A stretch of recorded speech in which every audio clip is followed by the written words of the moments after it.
McClellan. This is my brother Ryan McClellan and my dad Dan. And special guest today in studio as well is Zeke. Become the family psychiatrist at halftime. Yeah, Dad's like, don't worry, it's really early. I'm like, what the heck is Calm going down. on today? We're in the natty, baby. I was in church when I seen the alert go off, and so I gave an extra hallelujah. Yes, sir. So it makes you feel very appreciative that he joined us today. Yeah, we're pretty lucky. It must be worth my time. And You made such a big impact about your life with Jesus Christ and the way that you love God and the way you show it every day. And you're starting to see this, the younger generation that might have looked up to you when you played. Yeah. And now what they're doing with Ohio State just did, I'd like to just hear your comment. we should all treat people like Danielle treats people. Absolutely. Yeah, amen. It would be a better place. Welcome back to the MacCast. Today, we are at the intersection of faith, family, and football, as always. And today, we are honored to be joined by a man who's done it all, from lighting it up on the football field to making waves on the screen, Mr. James Black. Yeah! James, we're thrilled to have you here today. We appreciate you taking your time with us. We know how busy your schedule is out there in Hollywood, and taking some time out for some Dover tornado talk, hopefully a little bit, not too much though, as a Quaker myself, but we're looking forward to hearing about your football career and in high school, college, the pros there, and then how that transitioned into Hollywood. So we're looking to dive into you. As always, I'm Jason McClellan. I'm joined by my brother Ryan and my dad Dan and our unofficial mascot Zeke. And we're just here on another Saturday. The Lord's blessed us with a beautiful day here in Ohio. Sounds like he blessed Hollywood a little bit more. It's I think maybe a high of 60 degrees today, James. So we don't have that 75 sunny weather that you're experiencing out there. I had to wear a jacket. Yeah, we definitely get to experience all the seasons. Right now, we're getting ready for graduation in the area. A lot of high school graduates are 2025 taking that next step in their chapter. So with that being said, let's just dive right into it. Tell us a little bit more about your experience at Dover High School. At Dover, if you have any stories or maybe a Dover-Philly matchup you'd like to talk about, or what would you like to say about the area of Dover? I moved to Dover when I was in 5th grade. I went to Park School, up by the tennis courts and the baseball diamonds. And then in 7th and 8th grade, there was a field up there that we played seventh grade football. That's where we had all our games. I think there was there 4 teams? I can't remember in 7th grade. Anyway, I didn't start. I think I was a lineman, and then they moved me to running back, but I didn't play. I pretty much stayed on the sidelines. And, at Park School, Eric Redmond, Coach Redmond's son, was my best friend at Park School and all through high school. And we would race each other. And I think he always beat me. So it always inspired me to run a little faster. And then what was the question again? Hold on. Well, we were just looking for some insight of your Dover experience overall. I was just looking. He's a part of the Dover Tornado Club, Mr. Redmond, so he's still around. He moved to Lancaster. He started coaching football down there. Is that right? Oh, okay. Junior when he moved. So he was the coach when I was a junior, and Ken Rufner was the running back when I was a junior, and he had 1,000 yards, and I was getting a 1,000 yards running JV. But then my senior year, Coach Redmond moved to Lancaster, and he started coaching there. And the coach, Joel Cockley, came in, and he was our coach. And me and Tim Bober were in the backfield, and Steve Truckley. And my senior year, I was fortunate enough to break into the starting lineup because everybody got hurt. And me and Tim Bober were in the backfield. And then Tim, in the 3rd game of the season, hurt his knee. And then I was pretty much the guy, me and Steve Truckley. But I got most of the workload. So all through grade school and high school, I was pretty much a JV. And as it went my senior year, Tim got hurt, and that allowed me to step up a little bit. And I wasn't used to the workload. And like the third game of the season, one of the coaches came to me and he says, you don't want to get hurt. You don't run up in the hole. So that was my goal, is just to run hard as I could. And that, we had a conversation at one of the half times, and he threw me over some benches. Uh, Coach Staley, he threw me over some bench, and he's like, you don't want to get up in there and yeah, and he so the first half, I think I had like 20 yards rushing, and in the second half, I think I had like 120 yards rushing. And then for the rest of the season, my thing is I wasn't trying to go east west. I was just north south all day long, and for me, because I played football, I ran track, I wrestled.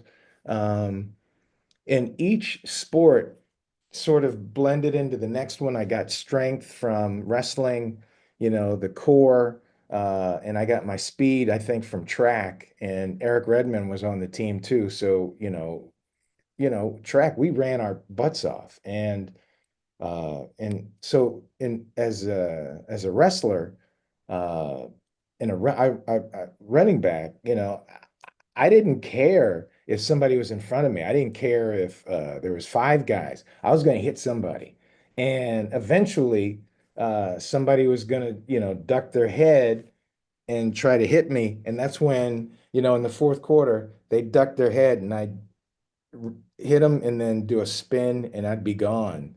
Uh, I was just going to outwork everybody. That was my thing. I wasn't the most talented, I don't think, running back. I just was the hardest worker on the team, and eventually I got my shot. And Took you know, advantage. You took advantage of it when you got your shot.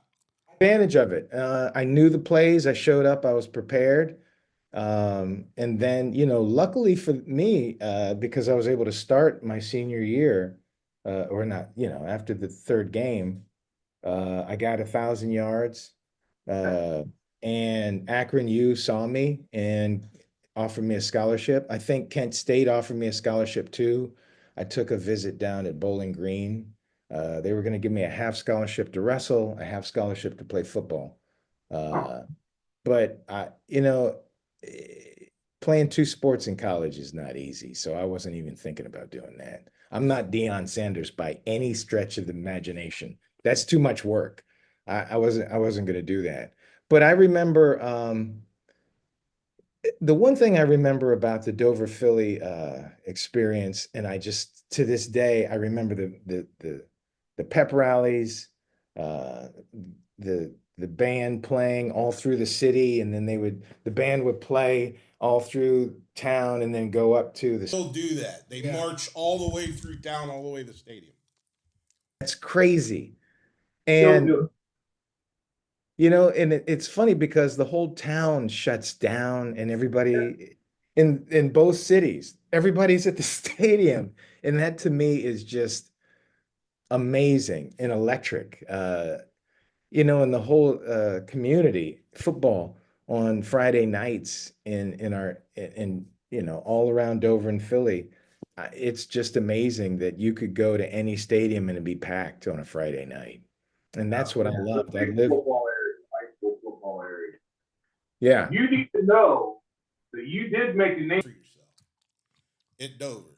My nephew Travis McClellan is Mr. Dover now. I mean, he's on the radio. He calls the games, and he played for Dover. Did well. Went on to play for Malone. Broke his spleen, ended his career. But long story short, we brought up your name to him, and he said he knew he'd heard of you. Very cool. as a player Of Dover football program, so he knows of you. So you did make a name for yourself. You need to know that. Yeah. So you played for Tom Redmond? Is that Coach Redmond was your? Yeah. I found, oddly enough, on the internet, I found a banquet from 1978. It was like a banquet flyer, and and your best tackler on the team was Steve Williams. Do you remember a guy by the name of Steve Williams? Steve, he was a tough dude. He would hit you and hurt you. Yeah, yeah. After the game, I didn't want to go up against Steve. Okay, yeah. I just thought it was kind of cool here. They got your most valuable player at that time was Rufner. This was your junior year banquet, I think. It's got you marked as a junior. And then Matt Judy was your best blocker at the time. Yeah, Matt Judy. Yeah. So and like I kind of alluded to in the beginning, some of those last names I've seen still in the area, still kind of involved, whether it be through the their booster club or whatever, wherever they move on to the Dover Tornadoes, and it stays true for the other side of the tracks too in New Philly. Some of these guys that have moved on and gone on to different chapters in their life are still connected to the football program at New Philly and Dover, and they still kind of show up, especially that 1 week out of the year when we play each other at the end there. So that's some historic stuff there. You had a historic season at Dover, and then so you moved on, and did you play running back at Akron then? Is that how that worked, or did you play wide receiver? I got a scholarship to Akron U, and then my freshman year I was bad. I think I was like 6th on the depth chart, and Darren Morgan, I forget what school he played for there in Ohio, but he was the slot back. Dennis Brumfield was the running back. Tim Stacer was the fullback, and I forget the quarterback's name. Anyway, I was sitting the bench and I just worked my butt off. And eventually they moved Darren to a defensive back because somebody got hurt, and I got my shot as a slot back. But I didn't play. They put me in one. We played Pitt JV, and we had, I'd say, about 40 or 50 guys on the field, and they came out of the locker room and they had 250 players. They just kept running out. And I remember the very first play that I ran a sweep, I got hit like 75 times before I hit the ground. And it hurt so bad. And I knew, when you get hit like that many times before you hit the ground, it's going to be a long day. Yeah. And I don't remember, I don't remember if they beat us by 100 points or 200 points. I gotcha. So sore. I swear to the bottoms of my feet were sore from head to toe. In between my fingers were sore. And I couldn't believe I survived. And I was just like, God, this is college football. I don't know. You played, is it Jim Dennison? Was he there? Was Coach Dennison there? Was Coach Dennison at Akron when you were there? One more time? He was the head coach at Akron when you were there. Oh, Jim Dennison. Jim Dennison, a beautiful human being, positive mental, PMA was our... PMA, yeah. So I actually came on the New Philly staff right when Matt Dennison was still coaching. His son was coaching at New Philadelphia, and I got the opportunity. I coached freshman football under him for 4 years. So I got to see Coach Dennison Sr.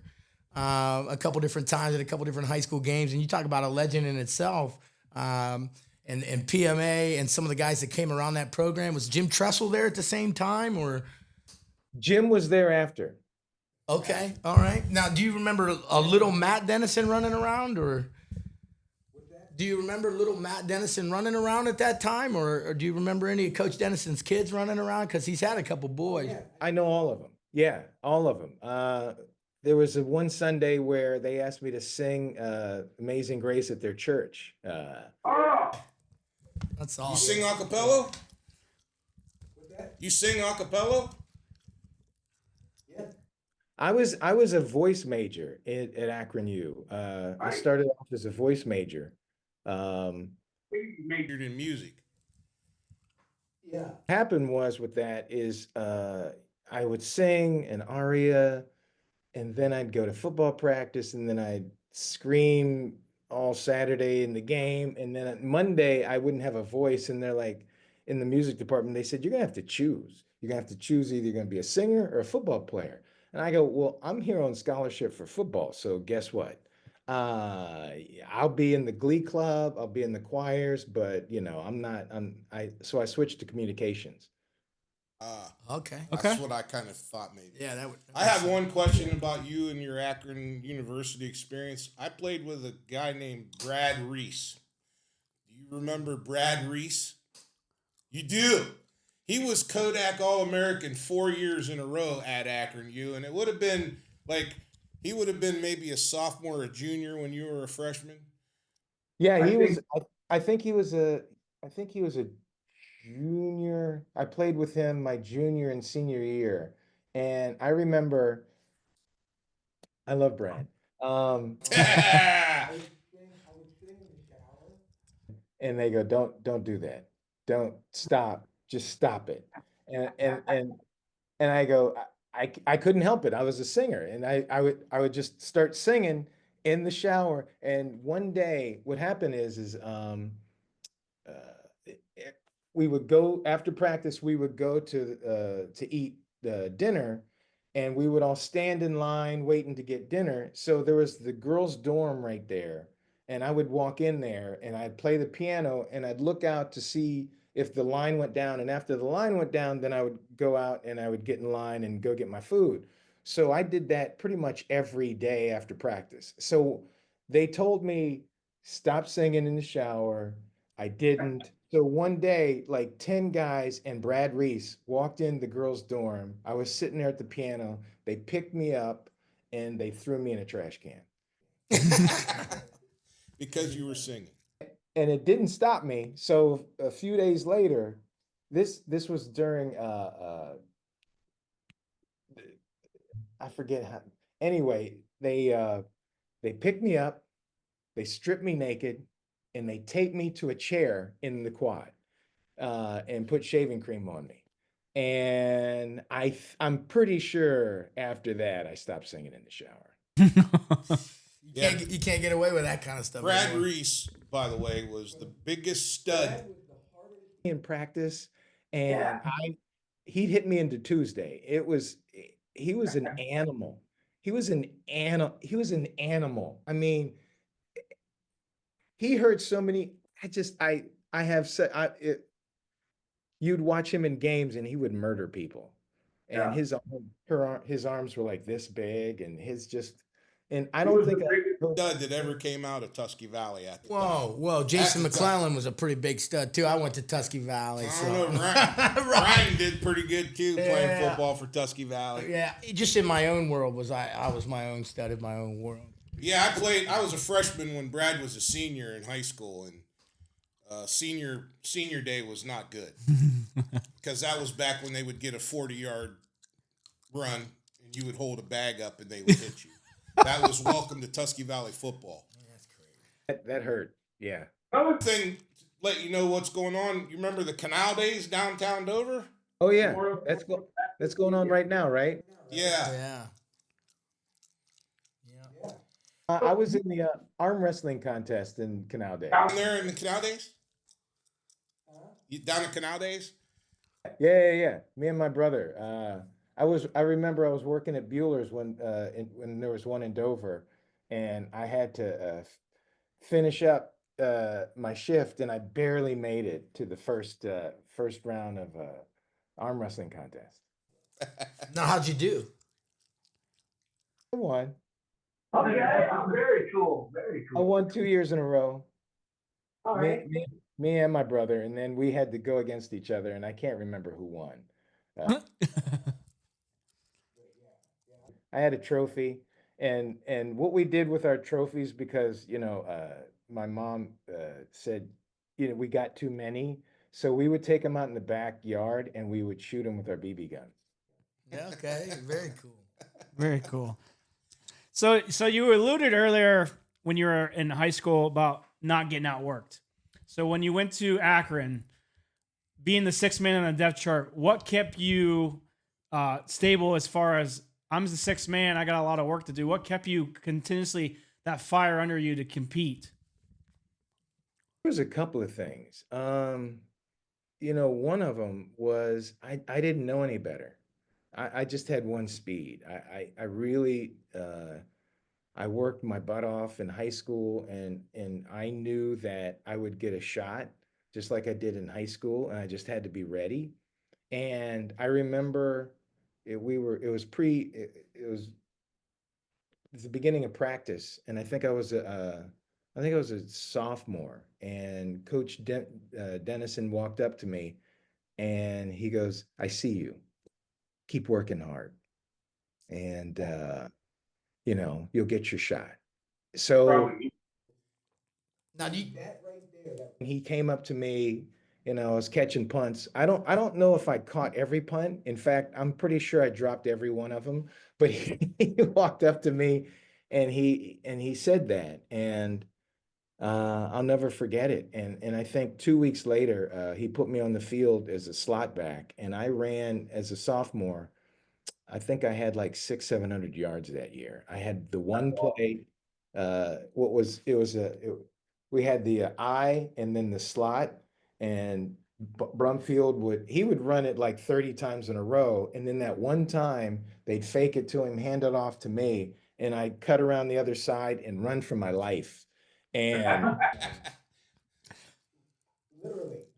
life. And it would just be that hole, and I would get like 10, 15 yards before anybody touched me because Brumfield, ran it up, and we just would do it. And so I only ran the ball maybe 5, 6, maybe 8 times a game, but each time I got like 10, 15 yards. And that was, and they said, don't even slow down, just run. And I would run, I swear to God, I'll never, I ran for my life. Well, In high school, it's like, no, I'm not slowing down for nobody. I didn't even look where I was going. I just ran. now I'm looking at a record here. There was a game where you had 52 carries and 246 yards. Do you remember that game? While you were at Akron. It was 52 carries, 295 yards. Oh, okay, very cool.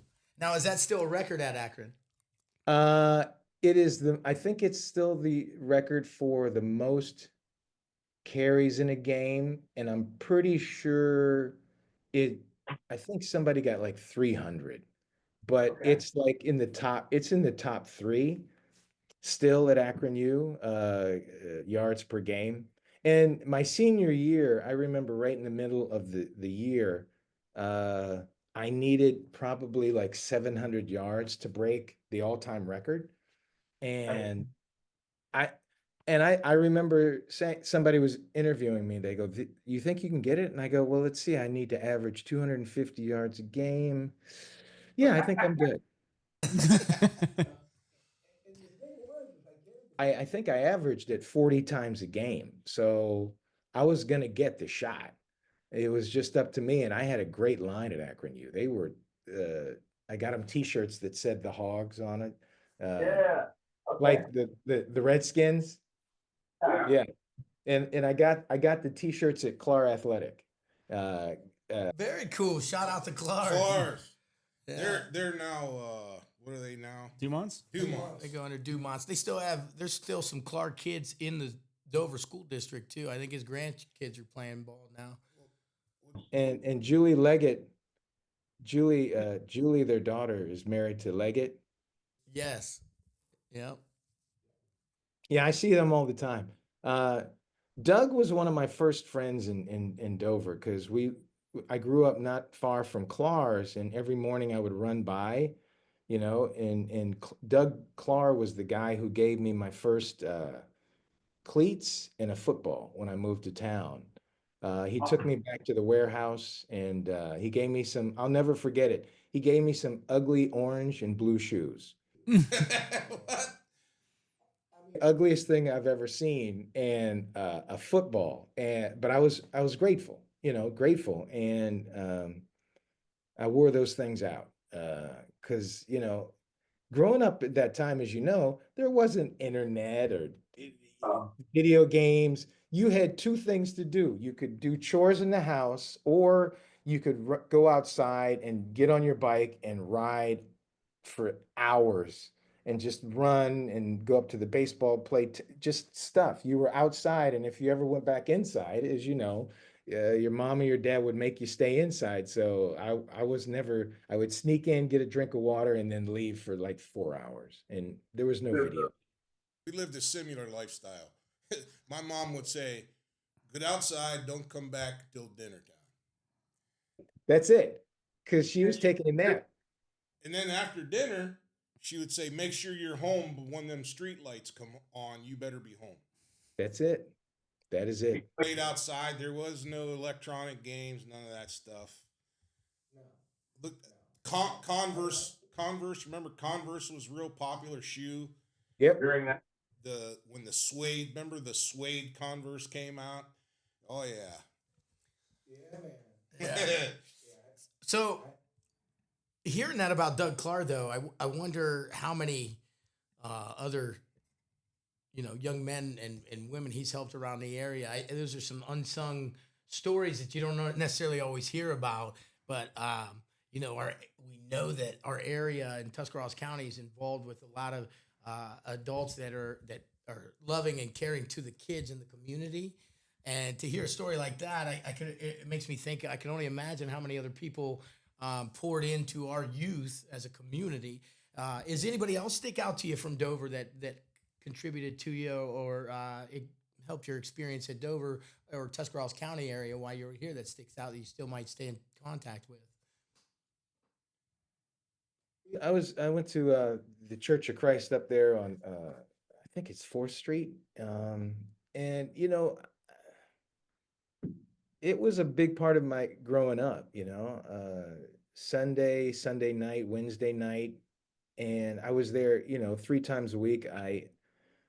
And we had Bible study, and the folks in the church the church was a big part of me growing up. So the folks in the church were my my backbone. I would go to summer camps, and I was in the Fellowship of Christian Athletes, and I just stayed there, and I stayed in my faith, and I wasn't distracted. I knew what my purpose was.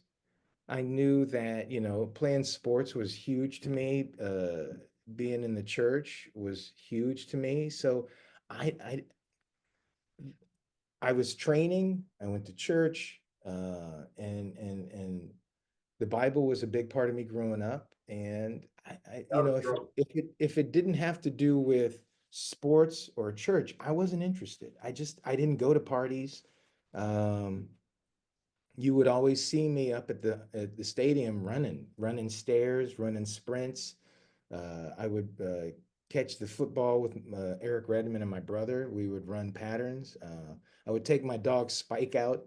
Uh, there might be a picture if you could find my dog Spike. We would run in 75-degree weather, 110-degree weather, and I would be running, and I'd look down and Spike was gone. He said it was too hot, and he would run back home. So, So real quick, a cool story about 4th Street. I grew up in the Dover First Christian Church, which was on 4th Street, not like right up from the cemetery there on 4th Street. Yep. That's the church I grew up in. Right? uh, Or was it the other way? Down a little farther on 4th. Yeah, but it was up by where the cemetery is by any chance on 4th Street? Yeah, it's that's where Church of Christ is. It's right across the street. Right across the street. yeah. Dover First Christian was a couple buildings up. from you.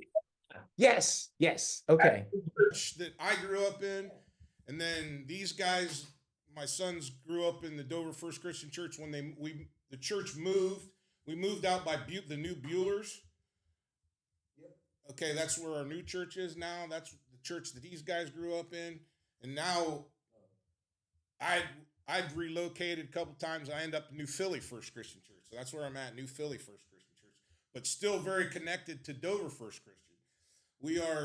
They're going to celebrate their 100th year. Wow. 100 years, Dover first. That's just cool that you went right there. You were going to church right down the road from me. Right down the street. Yeah. Okay. Hey, so you were touching on your work ethic. It sounds like you were a hardworking guy, hardworking dog, and a faithful man, a man of Christ. So that probably fit really well into Jim Dennison and his program at Akron. Could you tell us a little bit more about your experience there at Akron with Jim Dennison's program and how God impacted you continually in college and propelled you into your next chapter in the NFL? Well, I was my sophomore year, I was a slot back, and then I the next year, after Brumfield graduated, I was the guy, and I knew that he carried the ball, 30, 40 times a game. So during the summer, I worked my butt off. I ran. I would wake up in the morning, I would run my miles, I would stretch, and then I would run wind sprints. And then I'd go home, eat a little bit, and then go to there was a gym uptown in Dover, and I would work out for an hour or so, and then I would take a nap, and then I would work out in the afternoon, uh, do my chores, and then at night I would run my miles. And I did that every day for the entire summer. This was the off season you're talking about. This is your workout in the off season. Yeah, that was my workout in the off season. I did that every day. I ran every day in track. I ran every day in wrestling. Uh, and after practice, during practice, I would run. After practice, I would run stairs. I did that every day in high school. I did it every day in college. I would stay after in college and run sprints, catch the ball, uh, and every so often, 4 or 5 guys would do it with me. But I did it every day because I needed the one thing that Coach D did is he had us write down our goals. He said, "What do you want in family? What do you want on the field? What do you want off the field? Do you want to be married? How many kids do you want? Be very specific." And then he would challenge you, and we tape it in our locker, and I would look at those every day before and after practice. And if you weren't hitting those goals, then something's wrong. What are you going to do about it? So I didn't know any better. He was such a positive influence on my life, and we had winning teams. So if we worked hard and we had winning teams, why not do what he's asking you to do? So I kept those cards. You move a bunch and you lose them, but I had them for, and I was like, oh my God, I'm married. I have exactly what I wrote down, what was going to happen. Um, so, and I got lucky. I didn't get hurt. A big part of football is you might get hurt. And actually, my junior year, I did get hit in my knee, and I was out for a couple of games, and I was devastated. I didn't know if I was going to be able to come back from it, but luckily it was just stretched ligaments, and I just worked my butt off, and I finished the season. I think I had like 1,300 yards my junior year, and then my senior year, I got a concussion, and I came back from that, and I think my senior year I had 1,500 yards.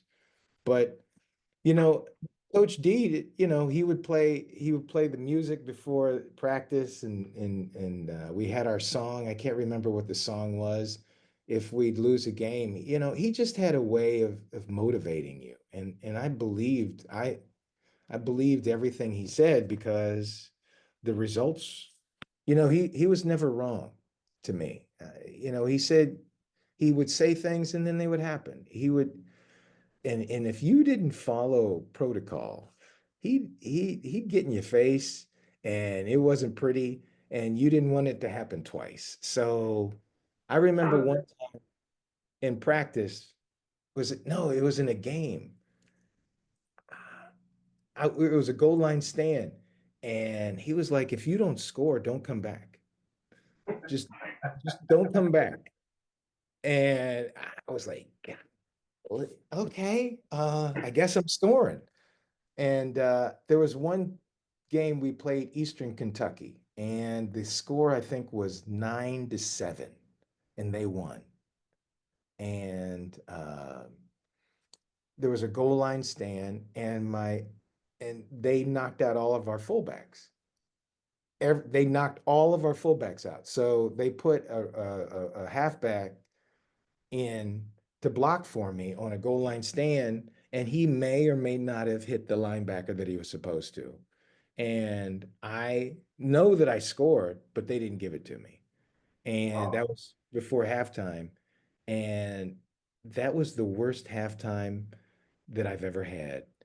The entire halftime, Mr. Dennison yelled at me from the time I walked in to the time I went out for the second half. And the second half was better than the first half, but nobody scored. The score was I think it was 9-7 in the first half, and that was the end of the game.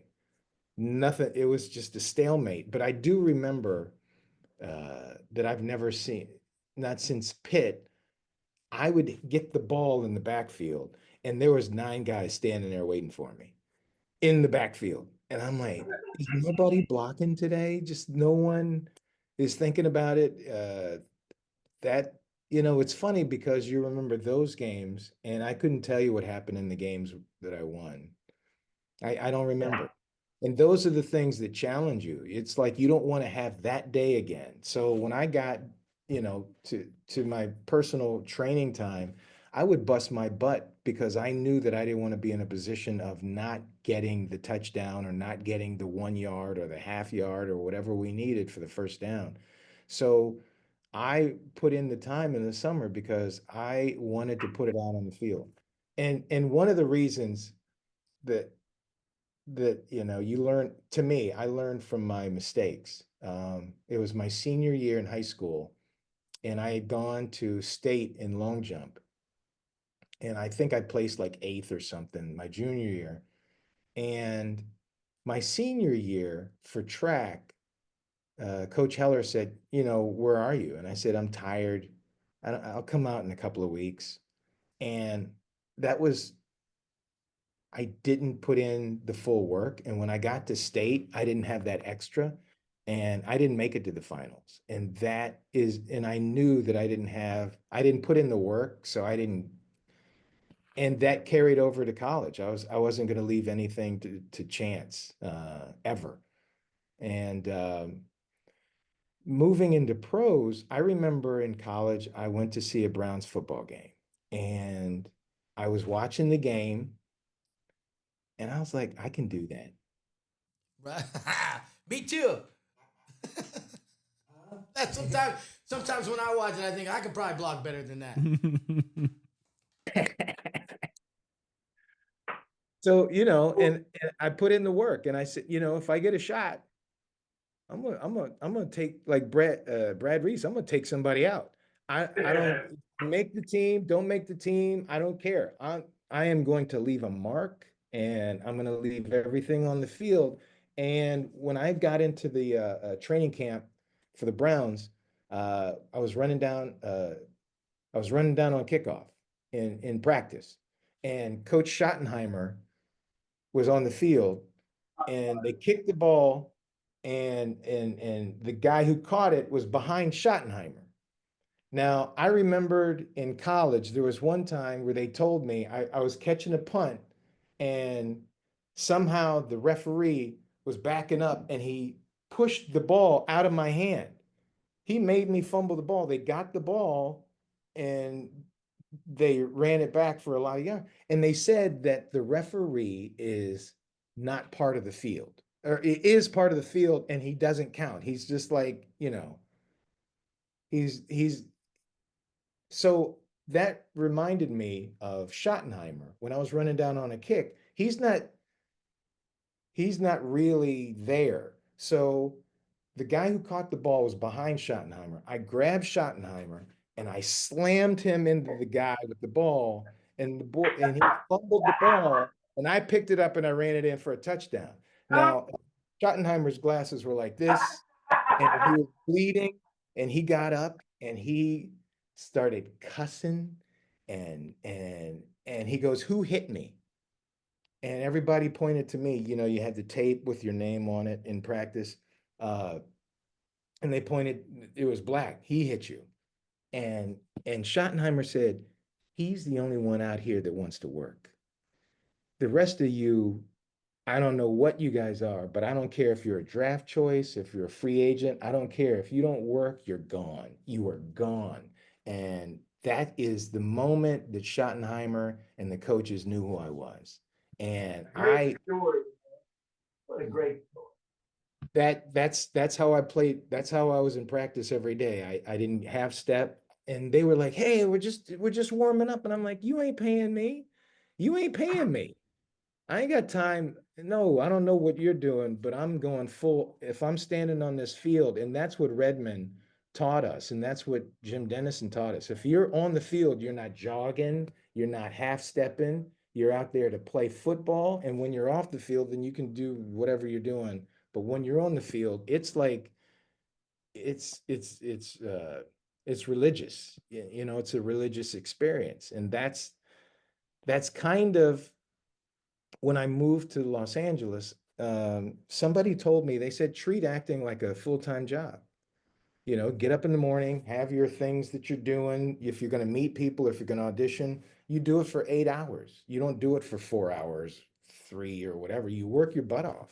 And again, I'm not the most talented guy out here, but I went to acting class. I would study my lines. I would, if you were a casting director, I might walk into your office and hand them my VHS, and they go, "How did you get in here?" I go, "Well, I kind of told somebody that I was supposed to meet you." And sometimes it would work and I'd get work. And then other times they'd call the police on me. Wow. So I got to know, are you a Browns fan or were you a Browns I am and always will be a Browns fan, except for when the Browns left and they went to Baltimore. fan? I couldn't root for them. I did. I had to watch football, and I'm like, what team do I know? The only team that I knew was the Steelers. Ah. The Steelers for like 3 games until it just felt wrong, and I had to stop. Like, this ain't working for me. I can't do it. I mean, I'll never stop being a Browns fan. Now here's what I do. I tape the game, and if they're winning after the first quarter, I'll start watching the game. And after 20, 30 years, if they're losing at halftime by 50 points, I'm gonna go outside and go for a walk. I just can't. It hurts too much. How are you guys? Same? Can you watch the whole game if they're losing by 80 points? I get kind of frustrated and I'll turn them off as well. But I'm a huge Browns fan. Always have been. Back when Leroy Kelly was the running back for the Cleveland Browns. Leroy Kelly was my favorite running back, number 44. Yeah. I was a little bit too young for Jim Brown. I didn't get to see him play, but I really followed Leroy Kelly. And I like Mike Pruitt. I'm sorry, Greg Pruitt. He was a little one, right? Greg? Yeah. And the what did they call that team? Cardiac Kids, Brian Sipe. Brian Clay. Yep, Brian Sipe. I met Brian. Did you? And I was like, oh my God, that's Brian Sipe. And you know, I remember where I was when he threw the interception. I was in my dorm room at Akron U, and he threw the interception in the goal line. It was just awful. It was awful. Did you get to meet Jim Brown at all then? I met Jim Brown a few times. Yeah, because he stayed active in your he stayed active with he stayed active with the Browns organization his entire life. He was there a lot. But when he was at the facility, they for whatever reason they wouldn't let me within 100 yards of that guy. I mean, he had it, the only people that could talk to him were like the starters, and they wouldn't let me near. I was just some guy, you know. They're like, what do you get? No. So, but I met him one time on an airplane. Uh, I met him at an event out here, and I never once told him I was a Browns player because you can't you can't tell Jim Brown. I played for the Browns too. And what are your stats? Well, um, I made a tackle once, and you know, they're like so I wouldn't. I just would say hello, Mr. Brown, and I would just listen to him talk or not talk. He was a very quiet guy, but I never had a conversation with him. I just said hello to him one time on the airplane, and he just looked at me like I was crazy. Yeah, he's a definite Cleveland Brown legend, that's for sure. Yeah. So go ahead, man. I wanna don't wanna So it looks like the roster you play with there at Cleveland, you play with some dudes. You know, you play with Ozzie Newsome, you play with Clay Matthews, Clay Matthews. Paul McDonald, Boyce Green, and then Frank Minfield. You know, a lot of top guys there at that time. Who is the one of your favorite memories? Who was the funnest guy to be around? Did you have a certain conversation that you always talked with one of them or not? Yeah. I remember I was at the facility in Cleveland, and Ozzie Newsome came over to me, and he goes, "You want to go jogging?" And I was like, "What?" Yes. So me and Ozzie Newsome ran together, just me and him. And I'll never forget that. He came over and asked me to go for a run. And I don't know how far we went. I don't know what we talked about. I just remember running with the legend. And he's such a great guy. He was just very, you know, he would show up to practice, he would do his work, then he would leave. And he wasn't a big talker. He just did the work. And I remember because I got called up in the middle of the season because somebody got hurt.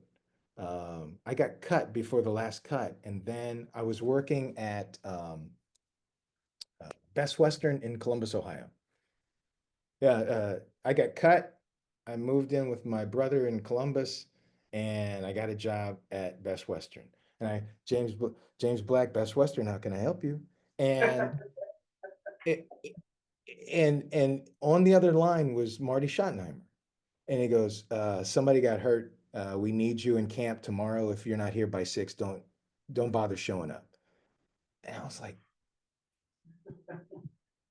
"What?" And I passed out.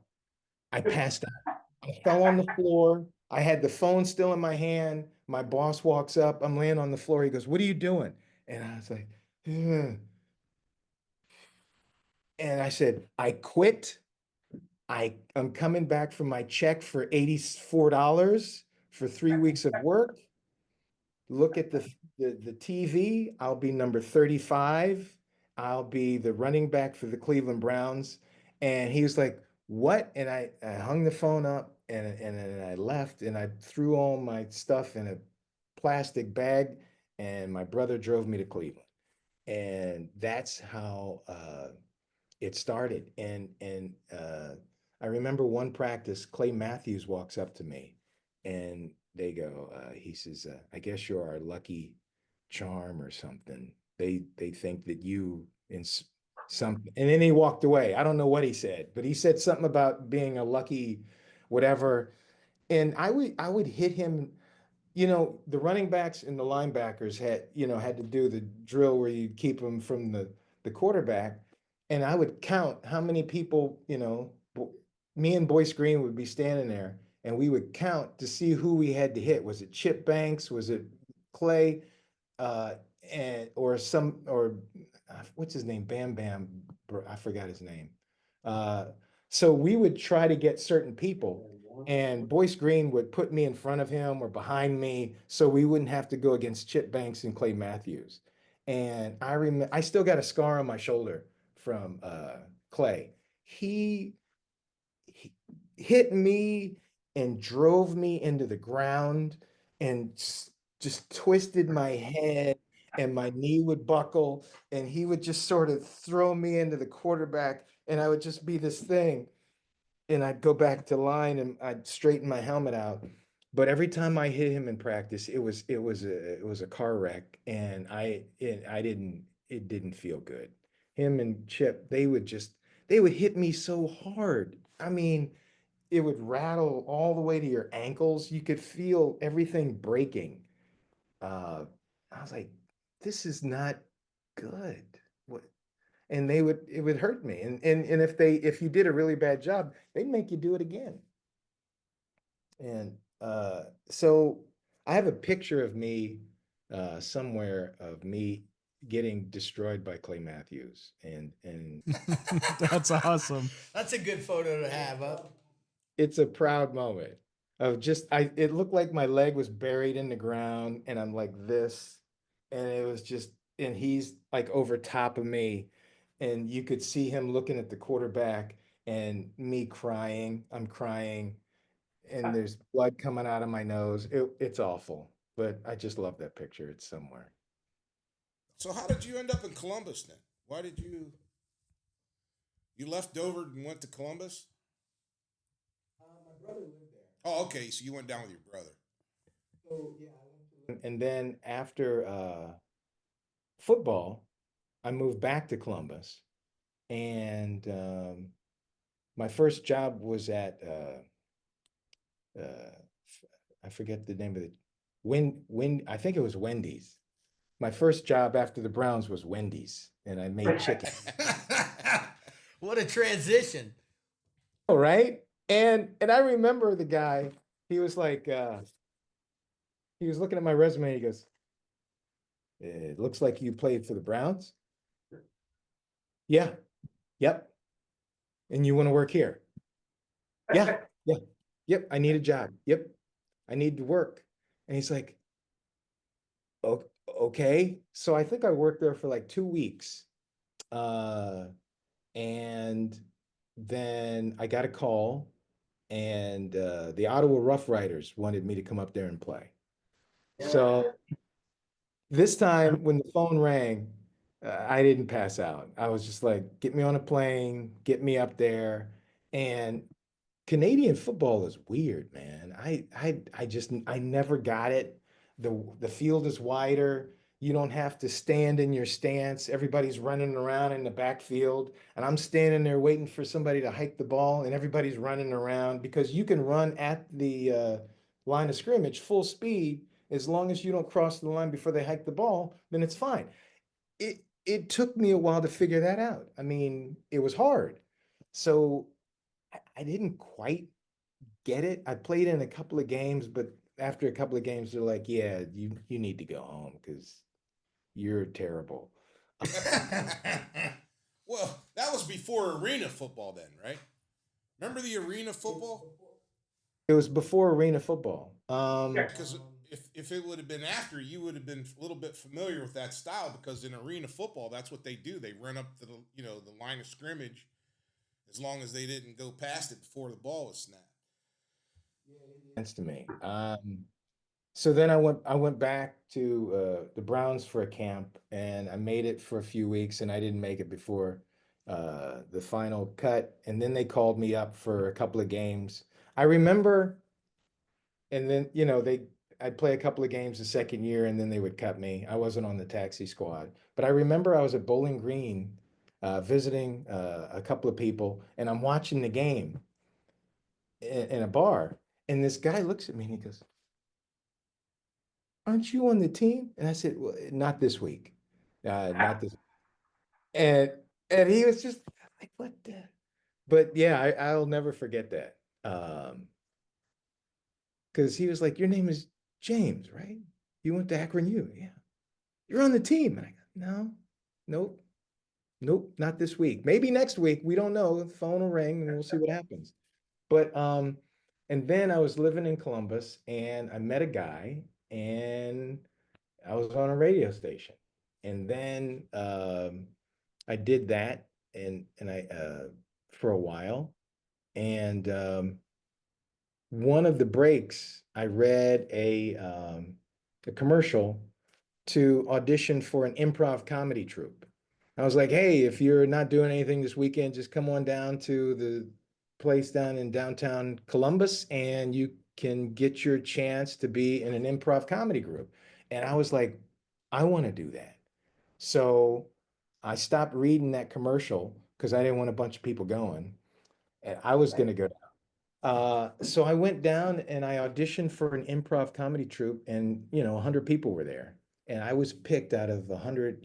There's 10 of us, and this uh, Midwest Comedy Tool and Die was the name of the improv group, MCTD, and they taught us improv, uh, the games, the tricks, all the stuff, and because they were going to get. They were getting gigs to go out of town of Columbus, and they needed somebody to take their regular gigs while they left town. And they said, okay, you're going to train for like maybe 6 months, and after 6 months, you'll get to go on stage. Well, after about 6 weeks, they started getting gigs, and I started getting on stage every night for like a year doing improv. And I got pretty good at it, and I loved it. And I wanted to be in plays in high school, but wrestling, track, football, I didn't have time to be in plays. And my senior year in college, I was in the chorus of Midsummer's Night Dream uh, because I didn't have spring practice. So I had time to be in a play, and I loved it. And the way I got into it is when I went to see uh, how to succeed in business without really trying. It was the name of the play in eighth grade. My brother Mark was in the play, and I remember watching it, and I'm like, man, that looks like a lot of fun. That looks like a lot of fun, but I was never able to uh, go to rehearsal. So it was always something in the back of my brain that I wanted to get on stage because it just looked like a lot of fun. And after football, I was like, what am I going to do now? So I met a guy, I was on radio, and then I did improv comedy and I got good at it. And then I did a couple of plays in Columbus, Ohio, in the Black Box Theater there. Did a couple of musicals. I'd never did a musical before, but I can sing and I know blocking from football. You got to be in a certain place at a certain time. And if you're too soon and the pitch goes, it's going to go over your head, behind you, below you. You got to be ready. So I knew blocking on, you got to, if he's standing there, you stand here. And that was easy. Uh, well, it was pretty easy. There was a couple times where I was like, they were like, what are you doing? But so I took to musicals and I did improv comedy. And I'm like, and like I had, in between football and the other stuff, I got into sales.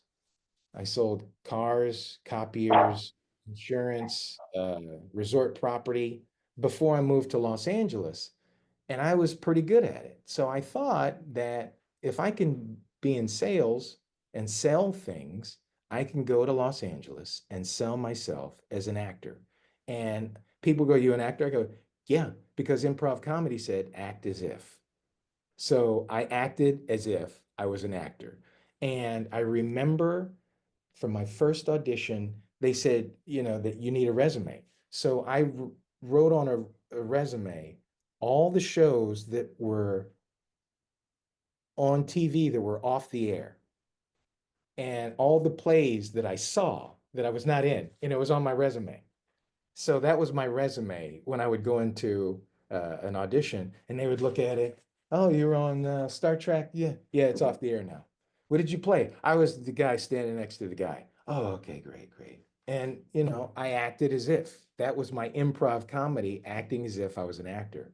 And eventually, people believed me, and eventually, I got an agent, and I this I kept showing up to this person's office and say, you're going to be my agent. And they're like, okay, okay. And, I would go out and get my own gigs. I would find where there was a play. I would meet the actors. I would be extras I signed up to be an extra and stuff. And I met people from that. And I just started to broaden the people that I knew. And just like in sales, you show up, you do cold calls, you keep doing it. And before long, my pager would go off and I'd get an audition. And, I treated it like a 9 to 5 job. And Well, you living in Columbus, are you a Buckeye fan then too? Kinda, not really. you know, I'll watch a couple of games. Well, I'll watch the Ohio State Michigan game, and I hope that we kill them. Uh, but am I a Buckeye fan? I was a Buckeye fan, and I'll watch some games, but I can't really say that I'm an Akron U fan. Yeah, I don't blame you there. I get it. Zips, baby, zips. Did you like the playoff run the Buckeyes had this year? That was sweet. That was amazing. I'll watch them during the playoffs, and I'll tell everybody I'm from Ohio. There Yeah. you go. During the playoffs. Yeah, yeah.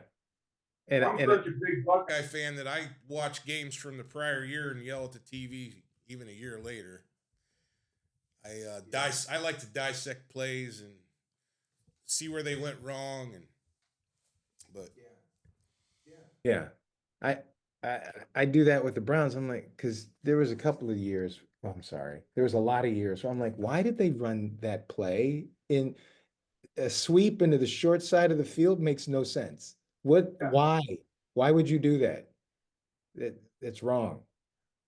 yeah, some of the coaching over the years hasn't been the best. It makes you wonder if there's a miscommunication sometimes, as far as like between the play that they called and the play that's executed. You're kind of like, I wonder if coach called it in a little different. Maybe they're supposed to run it the other side. But man, it seems like you're, we've talked on the show before about having drive. It seems like you're a very driven individual. You said that, Jesus was a big proponent in that too in your life, and it's kind of you were alluding a little bit to your how you got into acting, and you said I think it was act as if right, and that really stuck out to me. Mm-hmm. Could you tell us a little bit more about your as if mentality and approach to things, and how that helped you launch into some of these other? I see some pretty interesting projects you were a part of, and maybe some future ones that you might have on the board in the future, as far as some of your goals. Maybe you're writing those goals down, reaching for the stars, as Jim Dennison may say. I'd love to hear a little bit more about some of those things as well. Well, my motto is somebody's working. It should be me. And so I every morning there's a book called The Artist Way, where every morning you write down what's in your brain, you write down your goals, and then you pray, you meditate on what you wrote down. And you're very specific from, what Coach D talked about. And if you don't have a goal, you don't know when you've reached your goal, to me. So some of the things that I want to do is, years ago when, I would either get the part, or there was a lot of times where it was me and one guy, and then he would get it. And, there was a show called, there was a TV show, it was a football show, and it was me and a guy that would get the parts that I would go up for. And it happened a few times in a row. And it was the same guy. And it was just, and nobody cares who came in second place. You only see the guy who got the part on TV. But I almost got it. No one cares. So that happened a few times for big jobs. uh, uh, it was a HBO or one of those football shows. I forget the name of it. And there's the show with The Rock there was a couple of parts that I auditioned for. Uh, there was a movie with Will Smith about the football player that committed suicide. There was a player in there that shot himself in the head. Well, it was me and the guy who got it. And there was me and the guy who got it on a lot of stuff. So I was like, you know what? I'm going to start producing because when I moved here or before I moved here, people would say, "Hey, have you acted before?" And I'm like, "No." "Do you know anybody in LA?" "No." "Well, well, there's people that go to Juilliard and they don't make it." I'm like, "Well, that's not me. I don't care about them. That has nothing to do with me. I know what I'm doing. I don't have time to worry about the can'ts, the whatevers. I don't have time for that." So I decided I was going to be a producer. So I remember the beginning of my producing career, I walked into Dumont's and I talked to Doug and I said, "Doug, I want to do a football movie. And I want you to help me find some people to help me get that thing going." And he goes, "Oh, okay, football." And I said, "Yeah, Dover, Philly, we got a big rivalry. Let's do a movie." And he goes, "Yeah, that's great. That's great." He goes, "What about Perry Reese?" And I go, "What?" He goes, "Perry Reese." And he pulls out a Sports Illustrated article and he shows it to me. And he goes, "Perry Reese, he won the 92 championship at Highland." And I read a little bit and I go, "Oh my God, this is an amazing story." And I didn't know about it. I mean, I knew about it, but I didn't know about it. So I was like, "Oh my God, I'm going to produce this movie." And he goes, "Have you produced anything before?" I'm like, "No." But I know that I get excited about stuff. And if I get you excited and we get excited and then it grows and stuff starts to happen. So what happened with this story is I decided that I was going to produce the movie. I knew nothing about producing. So, the first thing is I needed to raise some money. So the bargain hunter, Dave Schlaball, lives out in Highland. I met him. He he was the women's basketball coach. They've won what 12 titles for the state. And they're pretty good. They're pretty good. He Somehow we were able to get an article put in the Bargain Hunter. Then a few days later, somebody calls me from New Philly, and I remembered the name a few days ago, and now I've forgotten it. But somebody from New Philly read the article, who owned a company, and they called me at 4 o'clock in the morning, and they're talking. I can't hear anything. And then I start talking a little bit, and everybody starts laughing. I go, "Why are you guys laughing?" They go, "They said write him a check." I said, "Okay." So I was able to raise the money to find the script. They said, "Okay, we want to write you a check. Where's the contract?" I didn't know anything about a contract. So I went and I found an entertainment lawyer. And it took me about 6 weeks to find an entertainment lawyer. I wrote the contract. His lawyers flew out to Los Angeles. We did the whole thing. And after I got everything together with the contract, I called them and I said, "Where can I send the contract?" And they said to me, "He died yesterday." So we didn't get the money for that. But that was the beginning of this journey. And fast forward, I was able to because now I know that you need a contract and I needed life rights of the people who had the story. So I got all of this together. And as I was getting this together, because to me, the Perry Reese story is an amazing story. It's about people like Coach D and his son who inspire us to do better. Perry Reese inspired those kids to do better and to go outside of themselves. And they weren't supposed to win the state championship. They weren't supposed to win. And he got these short Amish guys to play against these tall, athletic people in the state of Ohio, and they won. And in 92, it was the semifinal game. They were down by 15 points with 20 seconds to go, and they win the game. Only a good coach is going to be able to put together a team that stays together and stays poised to win that kind of game. So, I interviewed for the story about 70 people, and each person that I talked to had this thing inside of them, and they would start to tear up, Doug Clark included. And I began to understand that this guy was pretty special. And whenever I talk about it, he's the kind of guy that I wish I had in my life all the time. And then he passed away. So the whole community, after they got to know him, missed him.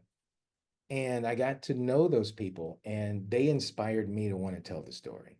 So I have gotten very, very close a few times to it happening. And we're pretty close now.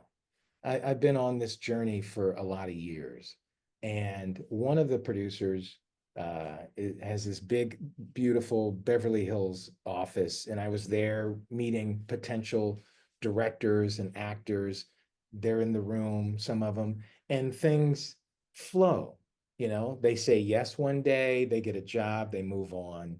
We've had some A-list stars attached to it, A-list directors. We're very close now.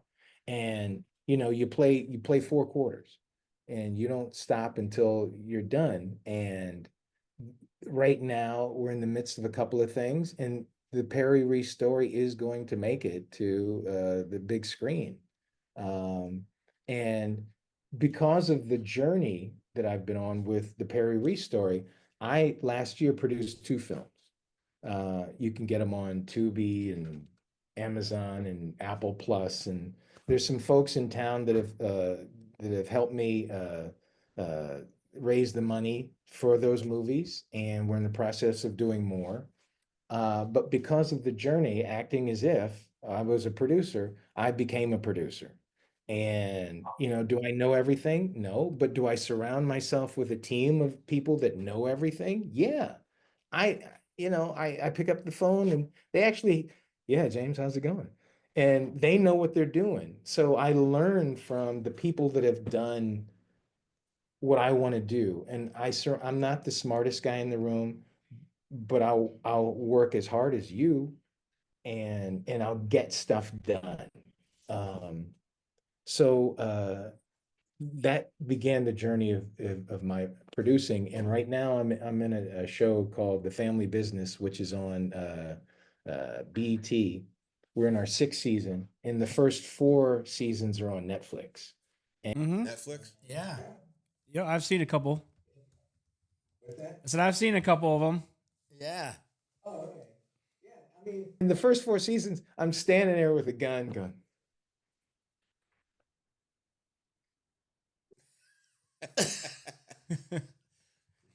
and that's all you see. But this season, they made my character more interesting, and I can't tell you anything.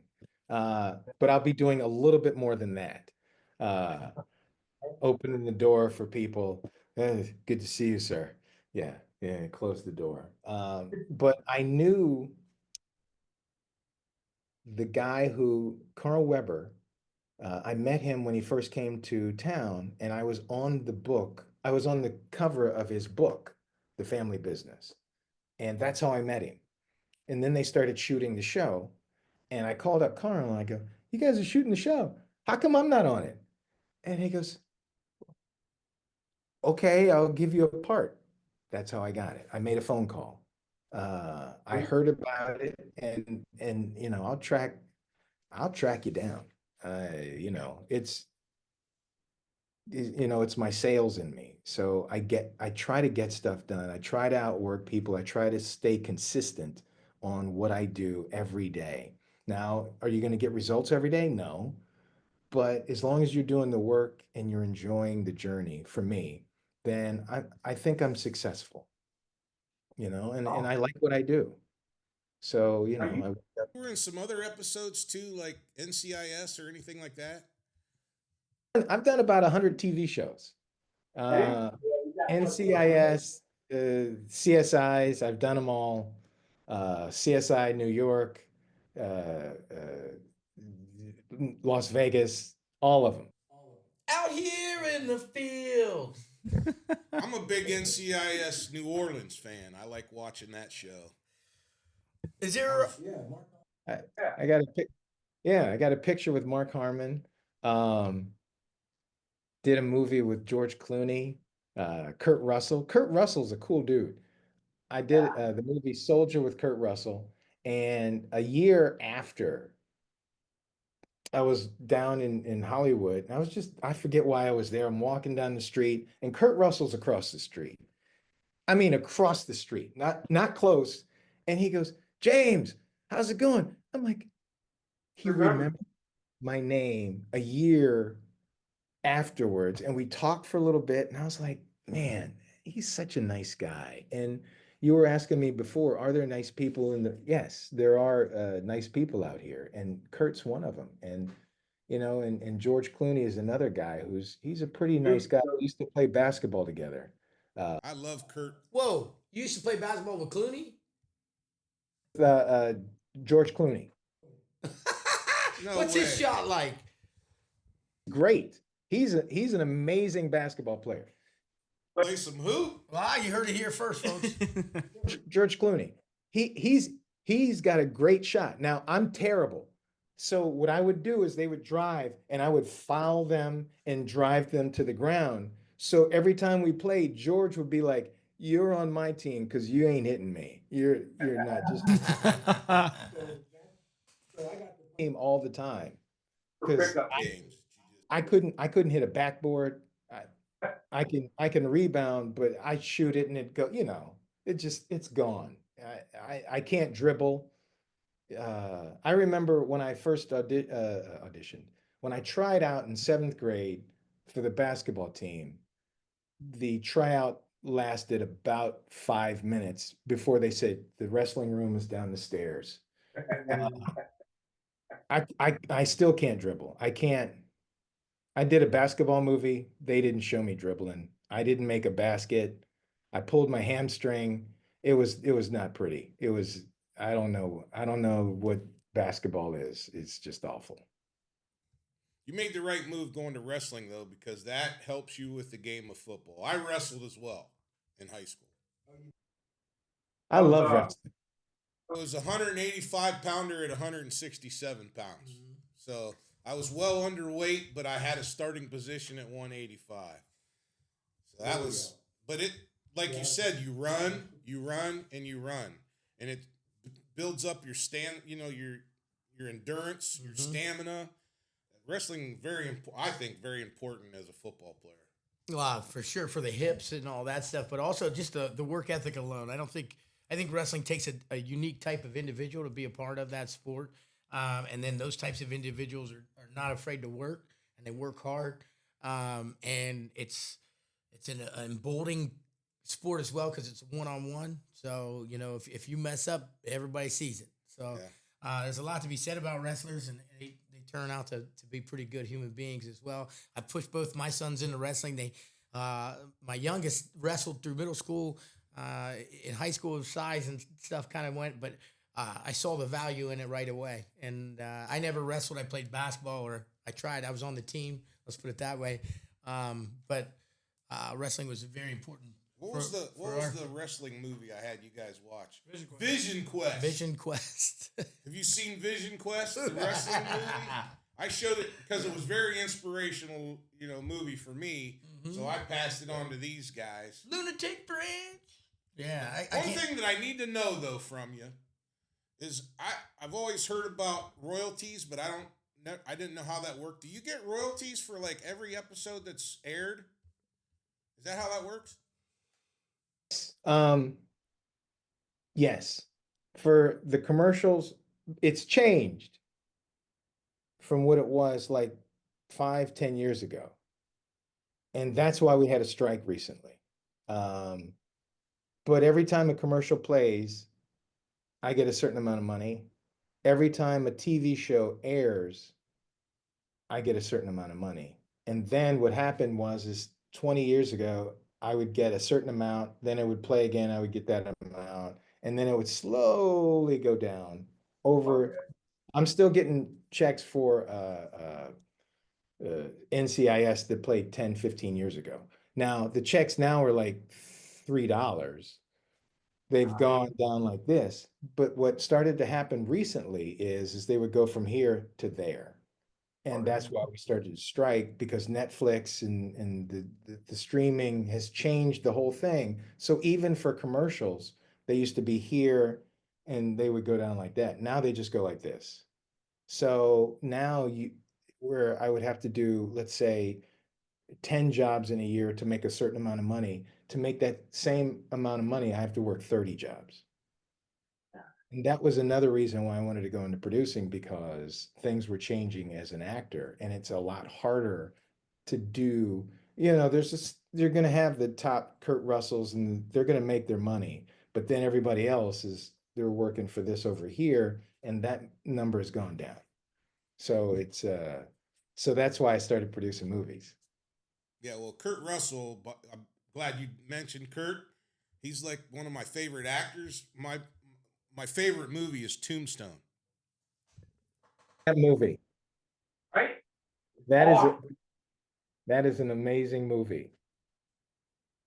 Val Kilmer. Val Kilmer played Doc. Doc, yeah. I'll be your Huckleberry. I love that movie. We appreciate you making time for us today. This is definitely it's been a blast, man. And I hope that you're open to maybe joining us again, because I left like a lot more questions on here. I'd love to ask you, and then even talking to you off camera, I think would be fun too. Just to kind of, before the show and stuff like that.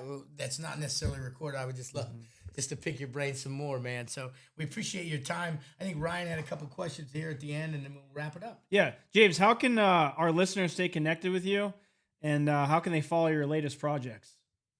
I am on Instagram at James Black Actor.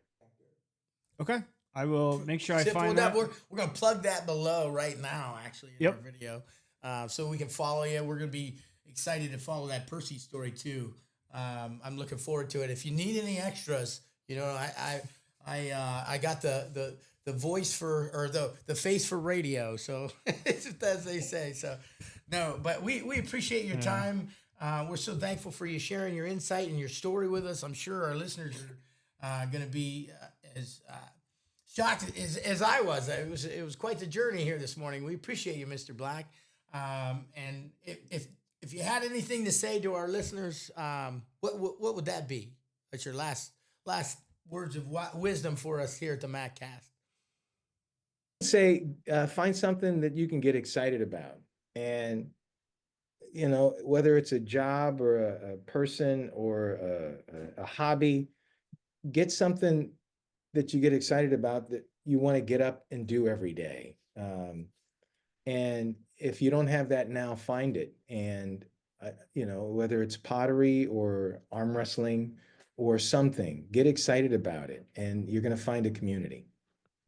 Great piece of advice. It is awesome. That's awesome, man. Yep. Thank you so much. And thanks for tuning in. We appreciate you. As always, hit that like and subscribe button, and we'll catch you next time on the MacCast. Catch you next time. Hey, MacCast family. I'm Ryan McClellan with Right Mark Roofing. We're a company grounded in faith, family, and service. We believe in doing honest work, treating people right, and showing up when it matters. Because that's what strong families and strong communities do. If your roof needs attention, I'd be honored to help. Feel free to email me or text me. My contact information will be listed below. Thank you, and enjoy this episode.